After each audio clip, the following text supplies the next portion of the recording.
1, 2, 3. While our weekly shows are edited to time for broadcast on public TV and community radio, we offer to our supporting members and podcast subscribers the full Uncut conversation. The following is from our episode on the Brittons Neck Community Forest for Climate Resilience, the South's first environmental justice training center. Discover how BIPOC-led frontline Carolina communities are combating industrial logging and building a sustainable future. These audio exclusives are made possible thanks to our member supporters.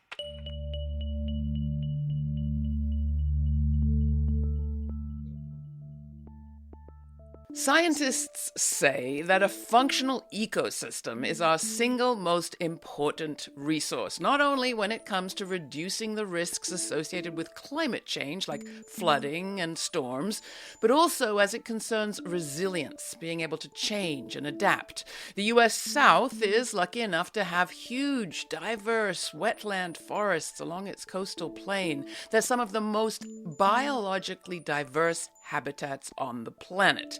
They're more precious than ever. They're also under constant threat. Did you know that the rate of logging in the U.S. South is estimated to be 4 times that of South America's rainforests? That's right, the U.S. South is already the so-called wood basket of the nation, and increased tariffs on Canadian timber and wood products are only going to speed up the ongoing process of deforestation at serious cost, especially to the low-income people of color and Indigenous people who live in the midst of all this. What is to be done? Well, we try on this program to bring you models of making change, and today we have an exciting one to tell you about. In Brittons Neck, a place prone to severe flooding, the South's first environmental justice training center opened in 2023 to teach and provide clean water and experience for locals wanting to help themselves and others build resilience. And they have just acquired 300 acres, a former plantation, to create what they're calling the Brittons Neck Community Forest. It's the product of years of work by 2 Carolina-based organizations, a land back initiative that we'll hear about, and among others, the guests we have with us today. From Florence, South Carolina, we have Reverend Leo Woodberry, who is the pastor of the Kingdom Living Temple and executive director of the New Alpha Community Development Corporation. Also joining us is Danna Smith, the founder of Dogwood Alliance, an organization based in Asheville, North Carolina, that's been working on these issues for over 25 years. And also from Dogwood, we have Lucia Ibarra, the Director of Conservation there. We are always excited to bring audiences inspiring good news, and today it seems that we really have some. So thank you all for joining us. I'll start by just kind of settling us in place a little and asking you who is uppermost in your mind as we begin this conversation. And I'll start with you, Danna. You're in Asheville. People think Asheville, they think Hurricane Helene. How are you? Yeah, we are surviving. You know, the hurricane hit hard. Climate change is real. And, you know, when it hits hard like that at home, it just underscores the need to advance solutions and solutions that are equitable. And so it's exciting to be here today to talk about the Brittons Neck project and the work that we're doing to protect that forest as a part of that climate solution agenda. So, Lucia, take us to those coastal plains. Describe, if you will, a little bit of the area that we're talking about and how it's been affected by climate change. Well, like you guys all know, we have a tremendous, beautiful habitat here in the Carolinas. And it's sad because these amazing ecosystems are threatened by industrial logging and the wood pallet, just to mention a few. So this beautiful ecosystem has, like you say, has one of the most biodiverse and endemic species in each area, and help the communities to actually build resilience and really safeguard them for natural disasters. In this case, in the south, in the east, is a lot of flooding. Kind of like different than the west. That right now we're facing the fires. But I think it's really essential for these beautiful ecosystems, just not for the beauty, but the ecosystem services that they provide. And we can talk a little bit more about that later. Reverend Woodberry, this is personal for you in lots of ways, as I understand it. What's your connection to this place? Well, we actually have traced my family's history back to 1794. And so the parcel of land that we purchased, my ancestors actually were enslaved there. And the first time I visited Brittons Neck, I was 6 weeks old. And so I really know the history. My grandmother worked the land as a single mother from the Depression days to the 1960s. And I grew up hearing stories about flooding back in those days. And so we're talking about a historical, a very resilient community that has been in place since its incorporation in 1747. But the threat from industrial logging, clear cutting is just making not only climate change impacts worse, they're actually creating new impacts. So now we're starting to see we're starting to see extreme heat, creating heat islands in places where they never existed before. So let's tell a little bit of the backstory of the creation of the Environmental Justice Center to begin. Reverend Woodberry, as I understand it, this wasn't entirely unrelated to your experience with your brother. He was evacuated in 2018? Yet my cousin, a lot of my family members. So we actually started back in 2015, which is the year in which New Alpha Community Development Corporation was incorporated. And that's when the residence was hit by Hurricane Matthews. And so after the flooding, we came in and helped to train a group of really wonderful people on how to test their well water that had been, impacted by pesticides, herbicides, effusion from septic tanks. And that's when we started talking and organizing down there. The next year, 2016, the same thing happened. 2018, the same thing happened. And so during that course, we continued to organize. And so today we have approximately 45 individuals down there who work and organize in 5 areas: mitigating flooding, working to reduce logging, creating small-scale agricultural enterprises, working on recreation, and of course, working with policymakers. And so it has been a long-term effort that we're really pleased that, the community is involved. We're not just looking at problems, but actively creating community-led solutions. Well, let's play a clip of the ribbon cutting ceremony for that training center to give you a sense of the landscape and the people that we're talking about.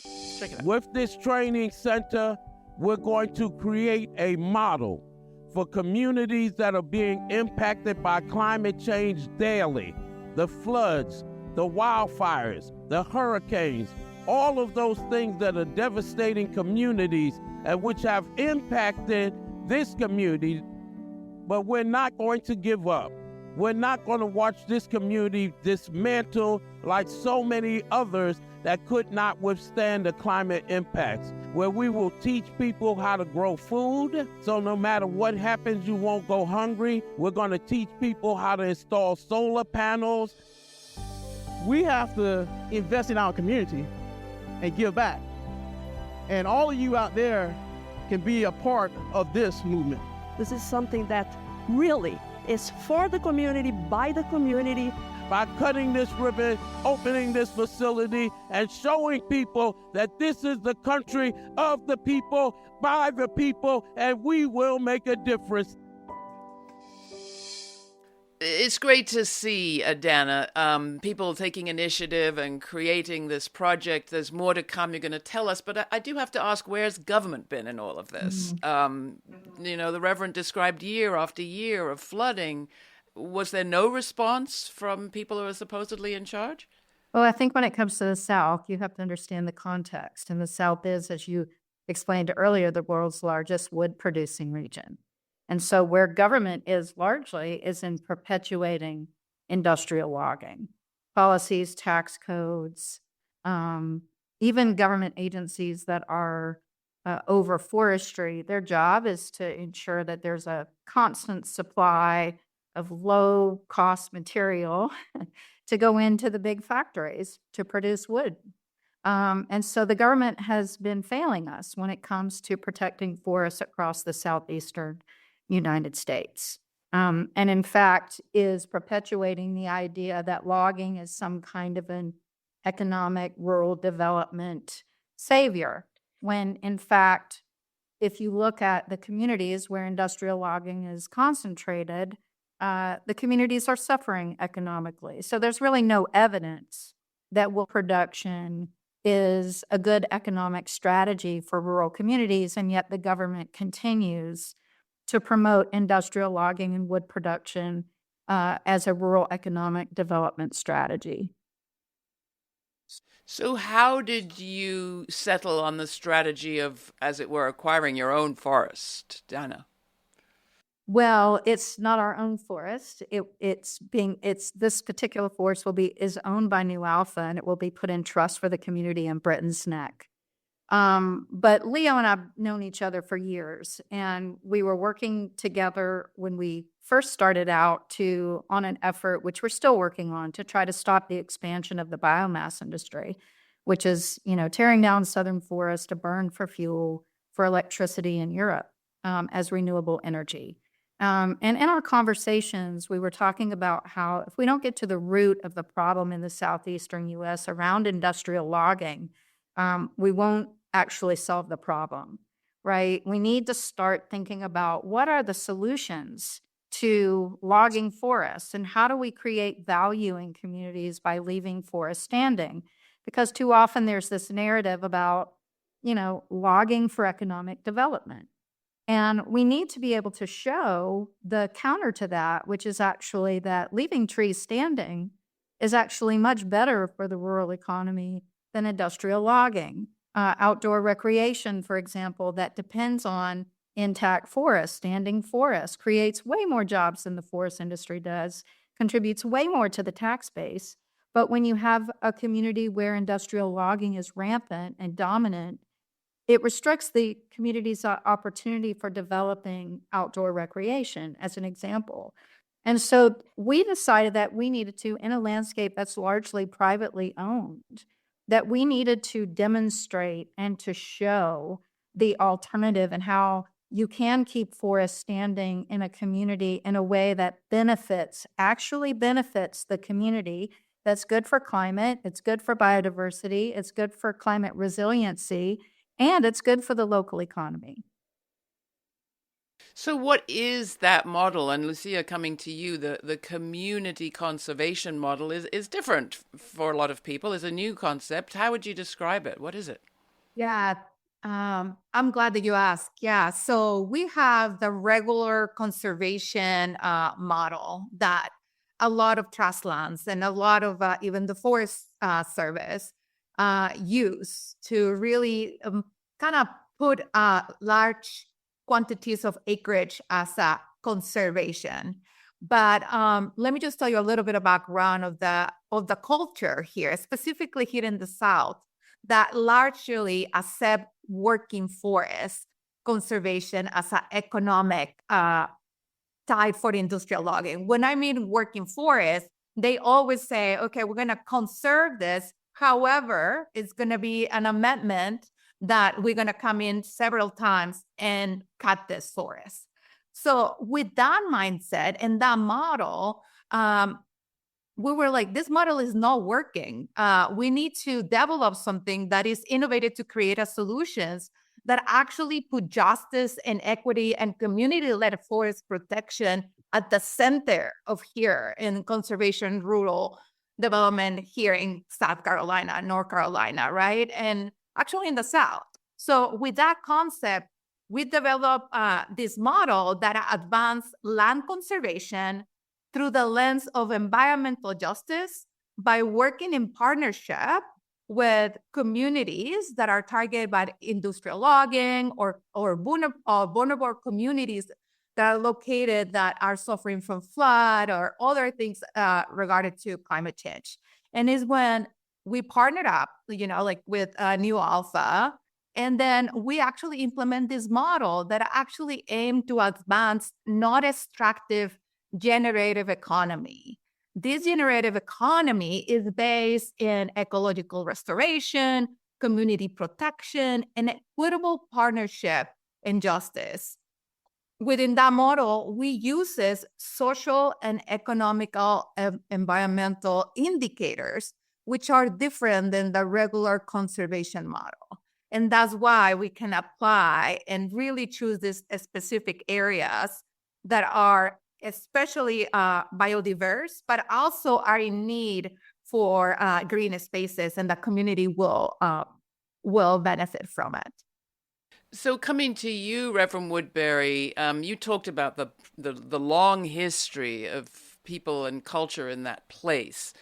Do you look to that pre-colonial, pre-extractive history also for guidance as to how the forest could best be treated?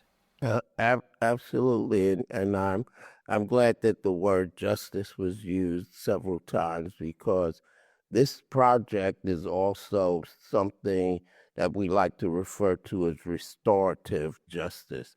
So we know that people labored on this land in slavery without compensation. And so for them to have the land now and be able to use it for recreational activities, etc., can help them to create an engine of economic development. Looking at the South, when we go back to the 1920s, African Americans owned 50 million acres of land. According to a study in 2022, that is now less than 5 million acres of land. Much of it lost through theft, redlining, and other activities.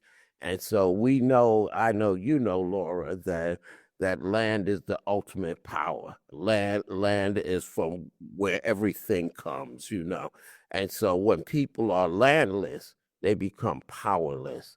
And so we see that as restorative justice as well for all of the people. I know personally with my family that there's 65 acres of land that was stolen from them along Highway 378. And when people were migrating up north into the Midwest, etc., you had high school students who were told that they could sell their land for $50, $100. And at that time in the 60s, they weren't even legal adults. Those were illegal transactions, because it wasn't until 1971 during the Vietnam War when people said, hey, if we're old enough to die in Vietnam, we should be old enough to be legal adults. And so I look at that land today, that's 65 acres of land in which the family, that portion of my family, not my immediate family, is worth something like $70,000 today. And so you have a county that is 56.2% African American, but it has a long history of being one of the most impoverished counties in the state of South Carolina. So environmental justice, climate justice needs to also be in line with restorative justice to correct some of the injustices that have taken place, not only with African Americans, but other people of color in the United States of America from the colonial period up to today. Hi, lovely listeners. Laura Flanders and Friends is, as we say, the place where the people who say it can't be done take a back seat to the people who are doing it. Our guests are doing it. Now we just want to thank you, our member supporters, for doing your part. All of you who have yet to become members, please do it. Join our community today by making a one-time donation or make it monthly at lauraflanders.org/donate. That's lauraflanders.org/donate. Thank you. And a reminder to hit that subscribe button wherever you get your podcasts. And thank you. Now back to our full Uncut conversation. So how did you get the land? Coming back to you, Reverend, I remember a story that we did about a black farmer's rice project in Louisiana, and people can find that in our archives. It was a long and complex process to get that land transferred. How did you get these 300 acres of a former plantation, Reverend Woodberry?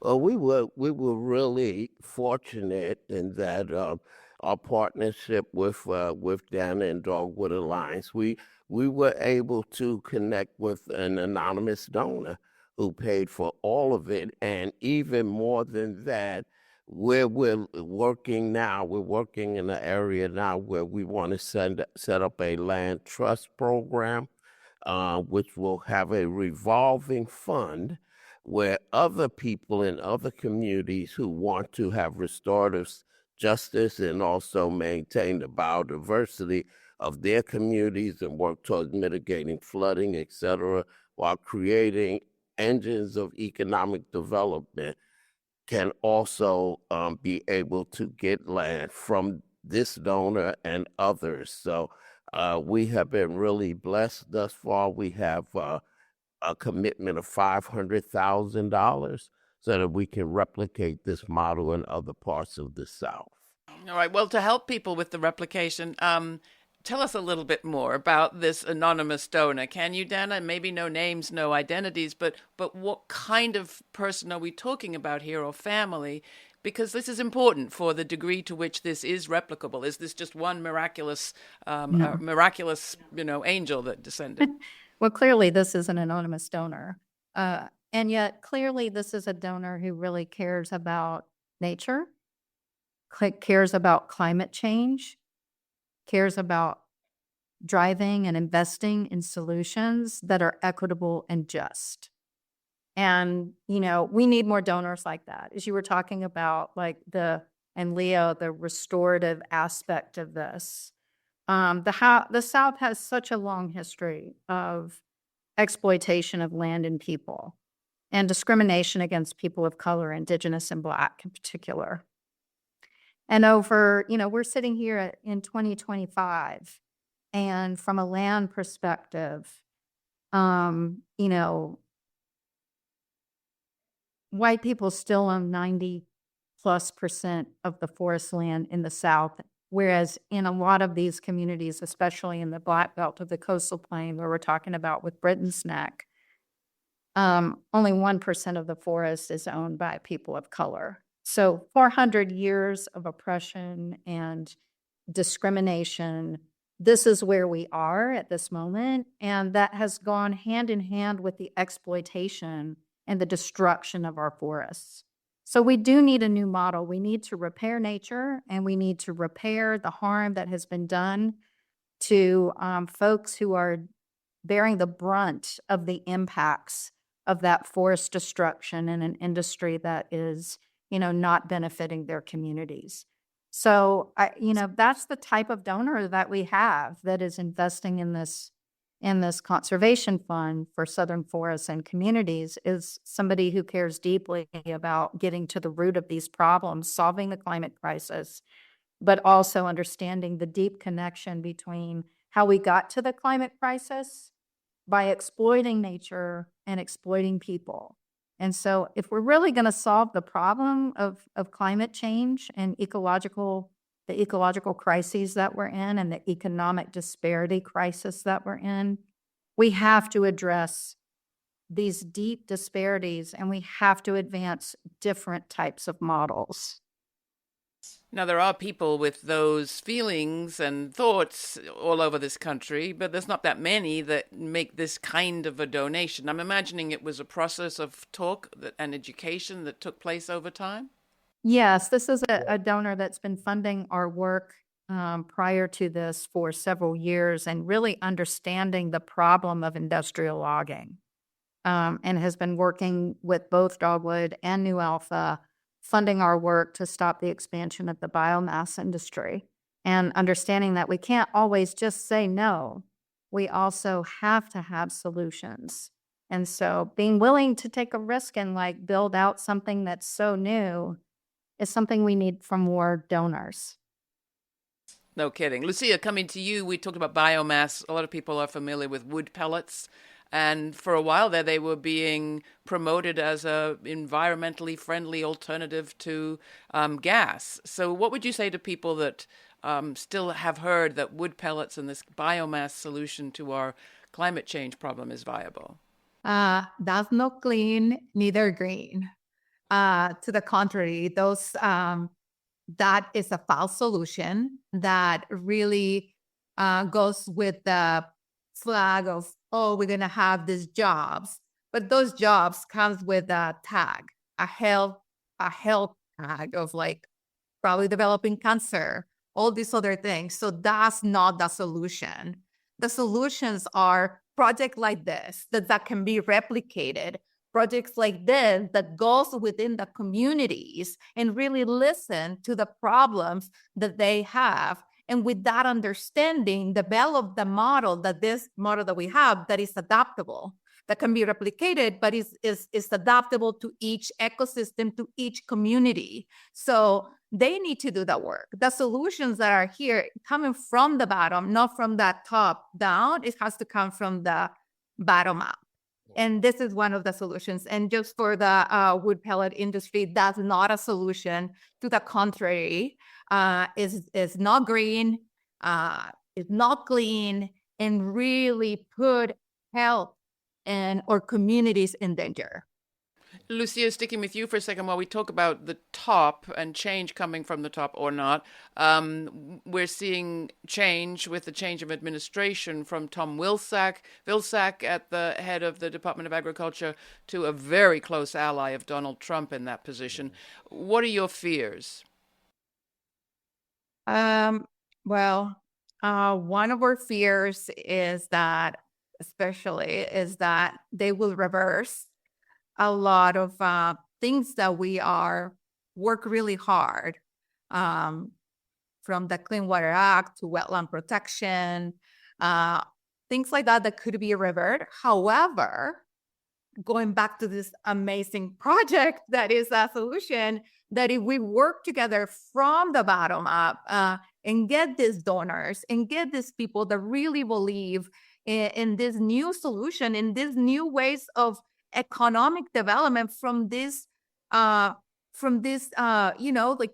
communities that are kind of forgotten, because the top, they don't gonna go for a really small town that has, I don't know, like 300 people, but those are the towns that like Brittons Neck that suffer tremendously in flooding. And so these projects like this will help them not just to have hope, but really rehabilitate and really have this thrive, and just to be heard, to be valued. And the same thing goes with ecosystem services. So when we really think that ecosystem services or forests or wetlands and communities, when they're healthy, we are healthy. And it's a thing that we need to figure this out and really figure it out to tell the, high officials to do that. And I can tell you a little bit more about why this project kind of gets another level and another goal that we really want to, and goes with the elected officials. But I want to give a space to other people. Well, Reverend Woodberry, I was going to come with you, but this question about the possibility that this model seems, if I'm understanding it correctly, to get us out of a bunch of binaries, neither completely deforesting nor completely banning use of the forest in any way. Does it also perhaps bring people together in a different way than some of our environmental fights in the past and conservation fights in the past have? Well, Laura, I have to tell you, first of all, I'm not as concerned or frightened as a lot of people are with the change in administration. I understand that U.S. politics have a sort of tidal nature to it. So, you can have a John F. Kennedy, a Lyndon Johnson, and then get a Nixon, you know what I mean? You get a... You mean tidal like the wave? Yeah, it's tidal, it's back and forth. You get a Clinton, and then you get a Bush, you get an Obama, and then you get a Trump. And, we actually were formed back in 2015. And so our organization actually grew during the first Trump administration. But what really causes me to have my concern not be as strong as some people is the fact that when we look at many things in this country, power and change comes from the bottom up. So, we know that every child in America now can have breakfast, whether they can afford it or not, because of the Black Panther Party and other entities starting that. We know the Affordable Care Act has its roots in things that happen on the community level. We know that there was a time when there were no Goodwill stores, no Salvation Army with thrift shops.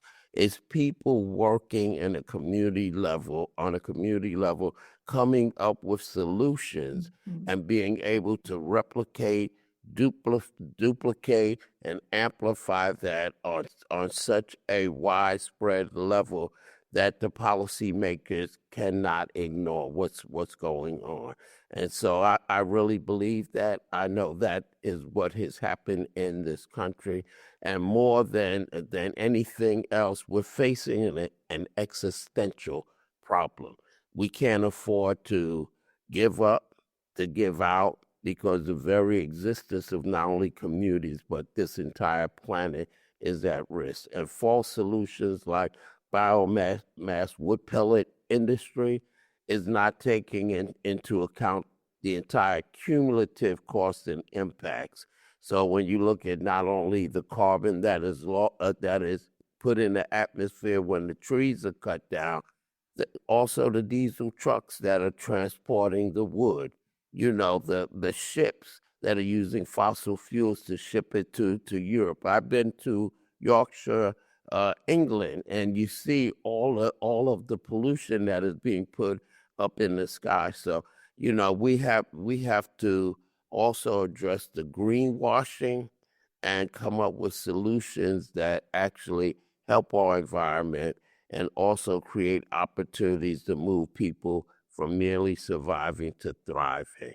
Because if we don't deal with the people who have been left out and left behind, then even as we move forward to a clean, renewable economy, we're still going to keep the same injustices in place. Lucia, anything you'd add to that story, particularly with respect to those policymakers you were referring to earlier? Yeah, that's I'm completely agreeing with Reverend. And this is specific. This is beautiful thing that this project has actually a bigger goal in the sense. This is what I was going to try to say, that this is specific land acquisition, this 308 acres of beautiful land that is going to create change within the community, but also in the ecosystems, is an essential step in an umbrella project for our communities, forests, and wetlands here in the South. And what I'm saying is this is because we were going to build these relationships, right, with what I say, with these communities and organizations to advance these solutions. And these solutions are going to be based and create in more healthier, resilience, committed way.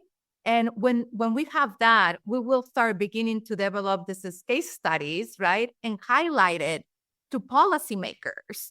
And when we do that, we're going to expand upon these other communities and create other pathways to justice using this model. And this will help to build a foundation to create equitable policy that elevate people, ecosystem, the value of them over industries, over the industries that are greenwashing, like the word, we are green, we're this, we're going to do this. No, let's dismantle that and really go to work and really see what it really is a solution, and go with the lawmakers and really start making policies that really allow our communities and other green organizations to have this type of movement and policies that can really help them.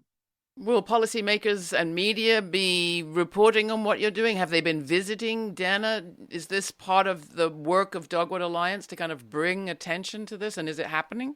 Absolutely.